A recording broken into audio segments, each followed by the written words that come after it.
Josh, it's great to have you back with us. As I say, I've always had the impression, by and large, the CEOs are for infrastructure investment.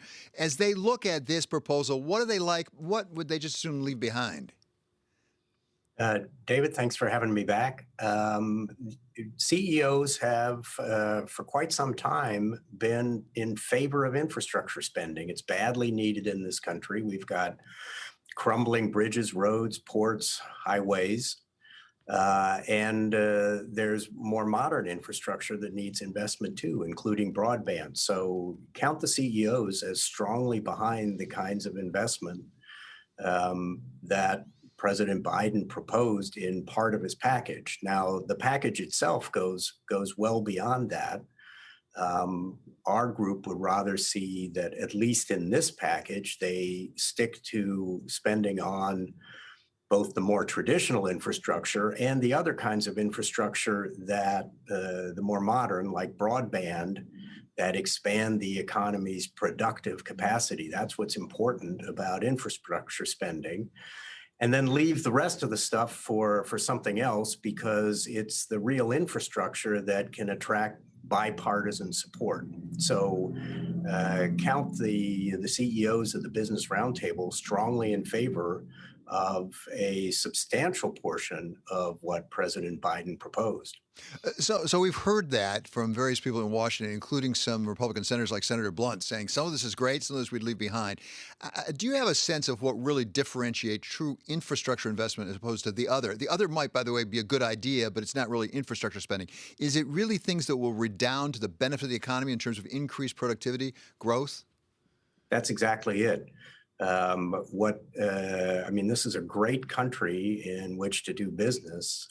But our vitality and our ability to create jobs and prosperity for all Americans is being held back because we don't have the infrastructure that we need. So it's all about the productive capacity, and roads, bridges, highways, ports, airports are all a key part of that.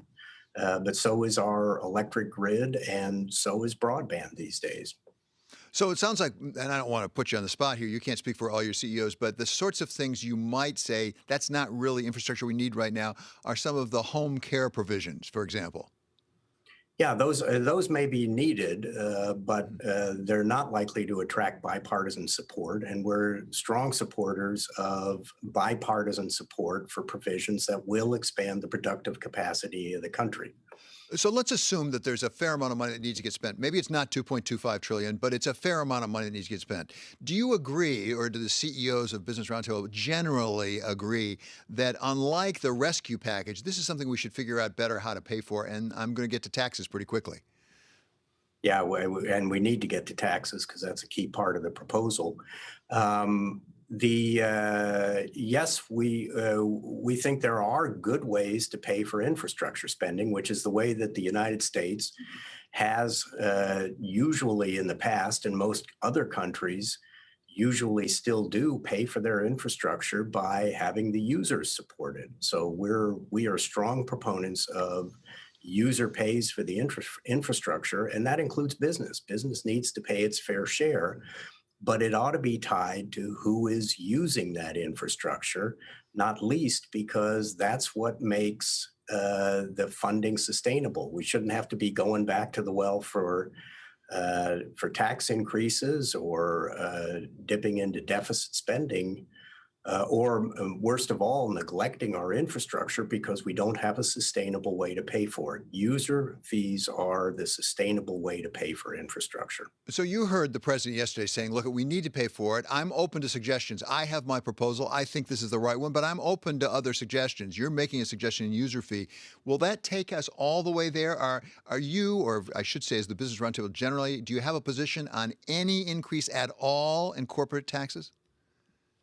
We're against the increases in corporate taxes in the administration's proposal, strongly against it. It's a massive tax increase on U.S. business, which is really damaging, not just to the shareholders of all of those businesses, but to the employees and customers as well, who bear a large portion of the burden of a tax increase. And most important, the massive kinds of tax increases that the Biden proposal would impose over the next 15 years on U.S. business would make us once again the least competitive in the developed world, and especially as we're coming out of the pandemic. But at no time should we be undermining the competitiveness of U.S. business, whether it's over the course of the next year, which is a ridiculous time to do this, or even beyond. We need to be competitive with China and all the other powerful economies of the globe, and we can't do it if we've got the highest tax rate. At the same time, if you look at the percentage of GDP in terms of revenues from corporate taxes, they have gone down for the last many years. They're down like 1% of GDP, which is below an awful lot of OECD countries right now. Does that give us some indication that maybe we are overall under-taxing corporations compared to the rest of the world? No, we're not. I mean, if you look at the average of the industrialized world, the OECD average, the current rate is about 23.5%. We are now, without the Biden tax increases, I mean, today, we are at 25.9%. So we are 2.5% already off of the average in the industrialized world. And if the Biden increases go through, we will once again be the worst in the industrialized world, which is a huge mistake for the competitiveness of this economy at this time, especially, but at any time. So I just want to be clear. Your position, at least right now, is it's not a matter of it's too high to go to 28. You wouldn't go up for 21 at all. No, and by the way, the 21 rate has proved to be very successful in the years that followed the 2017 tax reform. The following years, the economic growth was good, and here's the most important part: employment was good. Employment fell to 50-year lows in the aftermath of the 2017 tax increase. And in particular, we got record low levels of unemployment among the Black, Hispanic communities and among workers without college degrees. That's what we ought to be striving for right now, and a big tax increase takes us in the wrong direction. So you're in Washington. You're a master of Washington. You were the chief of staff to President George W. Bush. You know that town well. Ultimately, it gets back to politics. And there's polling out that suggests that a majority, narrow, 53% of Americans actually favor a big infrastructure supported by corporate tax increases. And there are numbers that indicate that actually the tax cuts did help, but not that much. If you take away housing and private sector investor, you actually get to 4% from 3.8%. What about the politics of it? Isn't this something that Americans might actually be in favor of, raising taxes on corporations?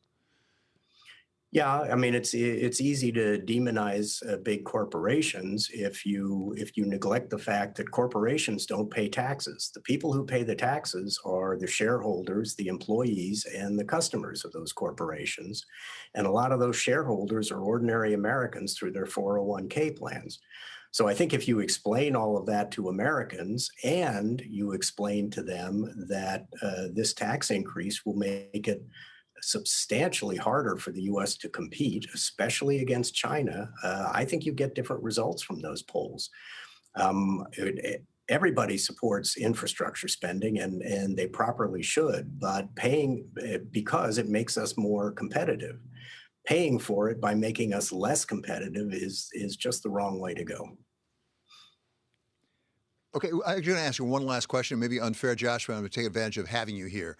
If you were going to guess where this all ends up, where do you guess it ends up? That we break this into more than one piece and you get the real infrastructure through, and then you fight over the rest?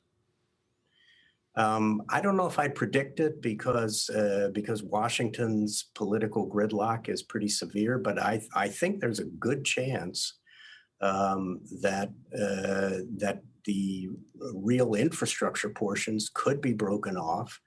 And there's a chance that there can be agreement on how to pay for at least a substantial portion of it.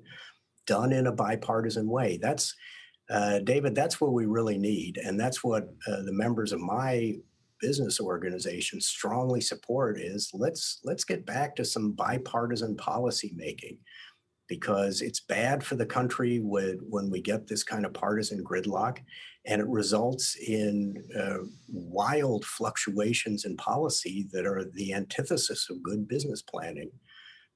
So I won't go as far as to predict it, David, but I think there really is a good path to be walked here by policymakers of goodwill on both sides of the aisle, if they focus on real infrastructure spending, and they focus on offsets that don't undermine the competitiveness of the United States.